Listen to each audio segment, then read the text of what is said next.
Hello, welcome to Cerulean Arts Gallery. Tonight we're speaking with Marguerite Heilman in conjunction with her Cerulean Arts Collective Exhibition, which is on through March 9th, 2025. Hello, Marguerite. Hello, Michael. How are you?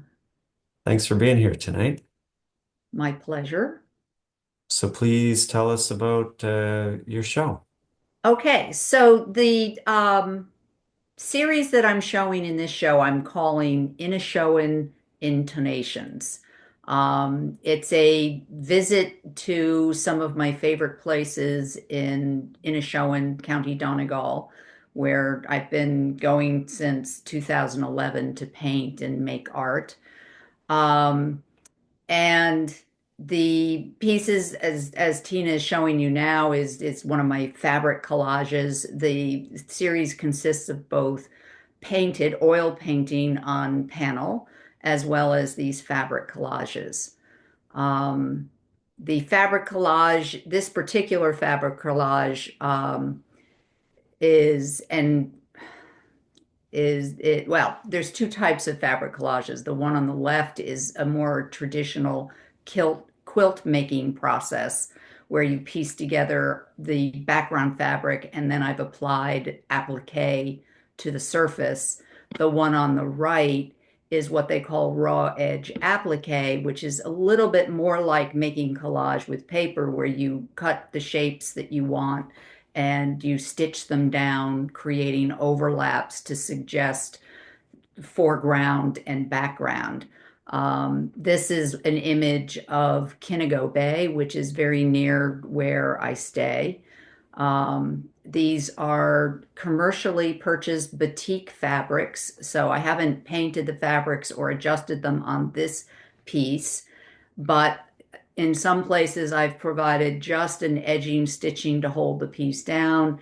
And as Tina was showing on the sky, sometimes I'll sort of go off script and start elaborating with the thread to suggest shading or some other aspect of the design. So Marguerite, where does the fabric work sit? Had you been doing that previously? Mike, I've done paper collage in the past. In fact, I think one of the Cerulean Gallery's earlier um, juried shows, I had submitted a collage that I had done of a cat in the a garden in Belfast, and it was accepted. So I have been doing collage for years. It's just recently I started to play with fabric and sewing techniques instead of paper and glue. But I consider it pretty much the same process of organizing an image by shape and texture. This one, Cows and Crows, includes the cows are actually free motion embroidery. So it's like drawing with your sewing machine, only instead of being able to move your pencil, you have to move the paper under, the fabric underneath the needle. And then you change colors in order to, and blend colors of different threads in order to get the image created. The crows were a little bit easier because a lot of them are at distance, and so it was just one thread color. Um, the clouds that you can see under the clouds is actually a needle felted wool that you poke needle through wool and it causes the fibers of the wool to sort of cling together more tightly. And so I was able to provide the shading, the subtle shadings that you would see in the cloud, and of course the puffiness of the clouds. And then you can sort of see that there is some quilting stitching, which is stitching that goes all the way through the top layer, through the batting in the middle, and through the back layer of fabric, which is what I would consider traditional quilting technique. And Uh, you're experienced with quilting, right? I am learning quilting. I do not consider myself an experienced quilter at all. I've kind of learned what I've needed to learn to be able to express what I wanted to express pictorially. but I'm not really particularly interested in, making a lot of bedspreads. I'm much happier with this smaller size because I can go in with very detailed techniques. The free motion embroidery is one of my favorites. So Tina is zooming in here on one of my paintings. I work with oil. I mix it, I use a cold wax medium, which helps to build up the texture of the paint and also tends to take away some of the shine. I work with palette knife, which as you come in more closely, you can see sort of the splat, it's like buttering bread, the way the paint goes down. And one of the challenges to do something like a cloud with that technique and have them not necessarily look like bricks. Um, this is down at Kinago Bay. Um, the two on the right are what I'm calling sort of these little mini 8 by 8 paintings. What I've done is once I've done a larger painting and I've come to sort of digest and distill the composition and the color palette, then I'll do a very quick representation which tries to capture the essence of the painting, but with as little extra information as possible. So they start to move a little bit more to the abstract in the sense that you are aware of very discrete shapes. Also ties in with the process of doing collage, where you break your image down into discrete shapes of something and assemble it. So, Marguerite, what is it about Ireland that attracts you? Um, I think particularly what I like about um, Inishowen and other parts of Donegal that are on the coast is that you get these amazing skies with clouds that are just knock your socks off when you're there. But you also get the sea and you get cliffs and mountains, and it lends itself to very dynamic compositions. I think of all of the pieces in this show, the only one that works with mostly a horizontal composition was the cows and crows. Um, this quilted piece has the free motion embroidery in the sheep, which I'm particularly pleased with the fact that I was able to even, I think, get some personality into them. And I'm perfecting. The cows were my first approach. This one, I was getting a little bit more elaborate with my color blending with the threads. And then the background behind them is, if you see here in zero in, Tina, on the stars, if you see the five pointed stars, I have used a milfoil quilting technique where you make five pointed stars and you stitch them all together into a pattern. Now, the traditional way of doing it is making it look like a kaleidoscope.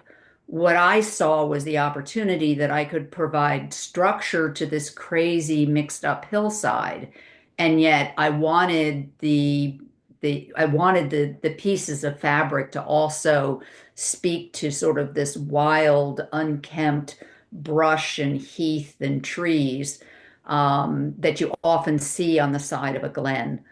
Um, as you move to the top, one of the techniques I was struggling trying to find fabrics that would sit back on that back hillside and lay back. So I decided to start over dyeing. So I took a commercial fabric, and if you look at those top pieces, you'll see the pattern on the fabric is the same, and it's an appropriate level of pattern and detail for the distance, but each piece has been over dyed with a mixed color of dye so that I could get as if I was painting, I could achieve the effects of the different patches of land up on the hillside. So on either side of this painting are my cloud paintings. These are an area of Inishowen near a central town of Cardona. So they're more inland scenes with brush and clouds. And I was on a walk one day around the cottage that I was staying in, and it was just were these amazingly large clouds were just like hovering like blimps over the landscape. And so I challenged myself to see if I could get their solidity, but also that wispiness, working with a palette knife. Marguerite, the paintings, are you spending time outside on them, or are they in the studio, or are they both? It's a little bit of both. The last two trips I've made to Ireland have been late October into November, and the weather isn't entirely conducive to working outside. So I will do studies with gouache back, either on location if I can stay outside, or I'll immediately come home and start doing color studies so I get a feel for the paint mixture that I want to get to represent the colors. But then I will come back and work the studio painting in the studio. This is a 30 by 30 panel, so it's not something that would necessarily work for outside in a windy environment. Um, so most of these are done in the studio, working from reference photos that I've taken, but they are all places where I have spent many, many hours studying the look of it, the feel of it, and doing, as I say, little studies in gouache.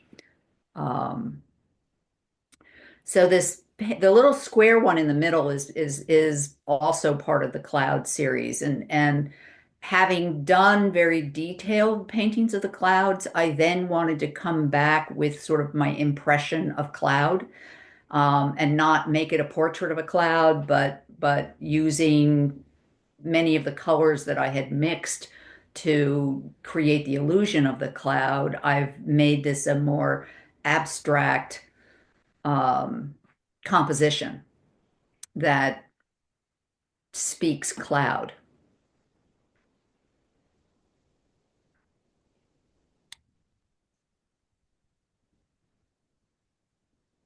This is actually the view that I had from the living room of the house that I was renting.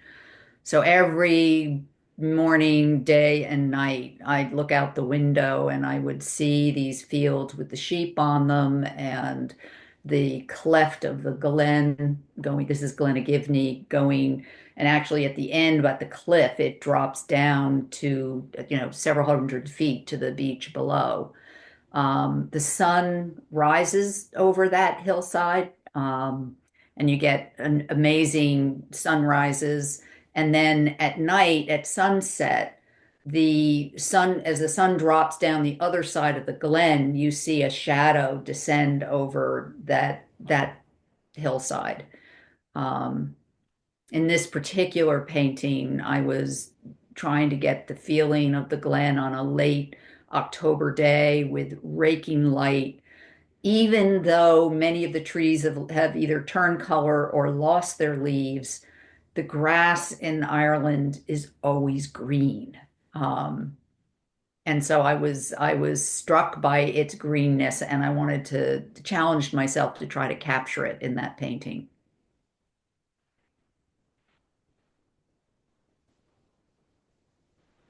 And actually, those two large 30 by 30s are the two sides of Kinnigo Bay. The one on the right is is the eastern end of the bay, and the one on the left is a view of the western end of the bay. So they are bookends the way you've hung them, and bookends in life. And then this wall are some of the things that I saw on my walks around the cottage I was staying in this past November. And I saw some cluster of oak leaves that had fallen to the ground in the underbrush, and the light was coming through between two sections of the leaves.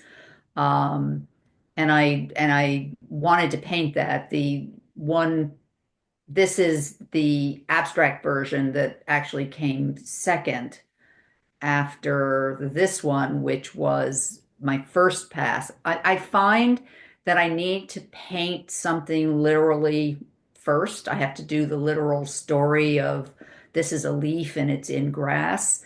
And then having done it once, then I find it much easier to come back and start synthesizing and simplifying and contorting it or but trying to keep the same feeling of the painting, but render it perhaps in a different style, a different intonation.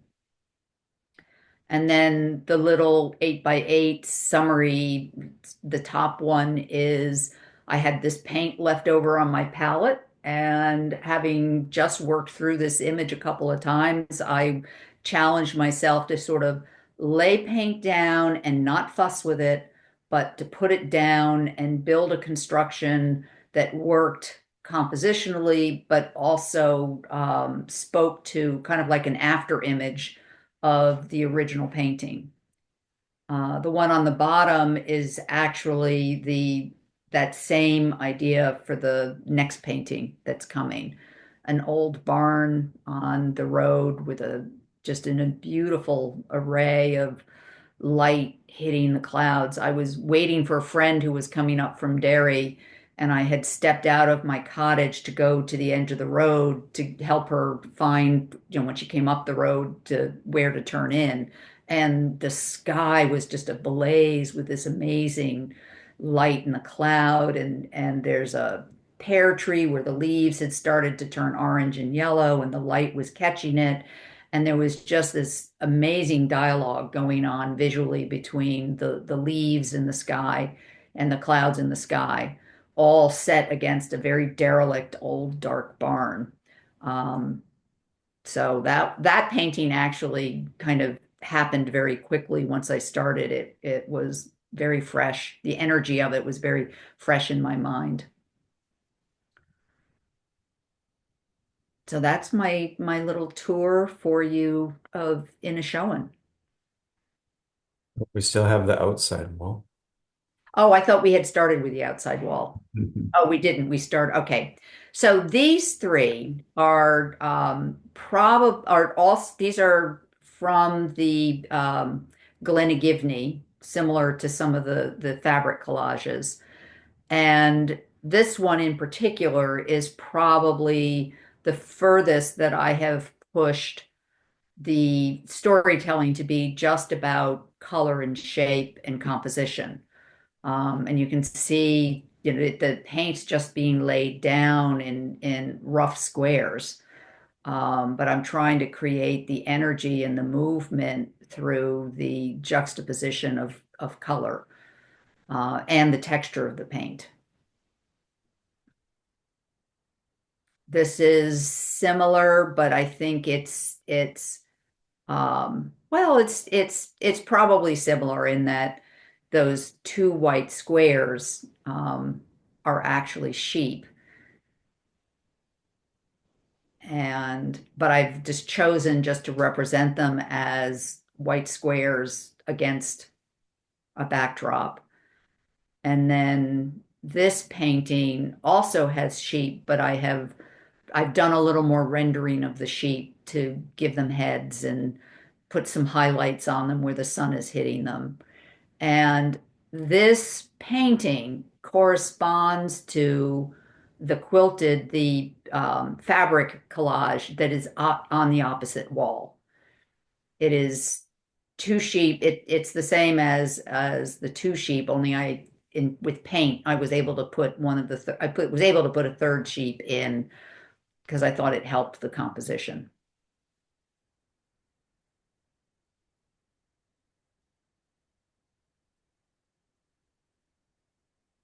It's a really wonderful show, Marguerite. I'm glad it came together. I had my doubts as I was doing it, but I was pleased the way it came together, and I had hoped that the fabric pieces would work well with the painted, and I think the way you've hung the show, that they're doing that very well. So I'm plan to do more. Yes, they complement each other nicely. Yeah. And I highly recommend to anybody to find their way to Inishowen. It's a marvelous place. Yes. People are lovely, and The show is up through March 9th. We hope people come down to see it, and everything's also available on our website, ceruleanarts.com. And thanks again for being here and have a great night. thank you. Good night.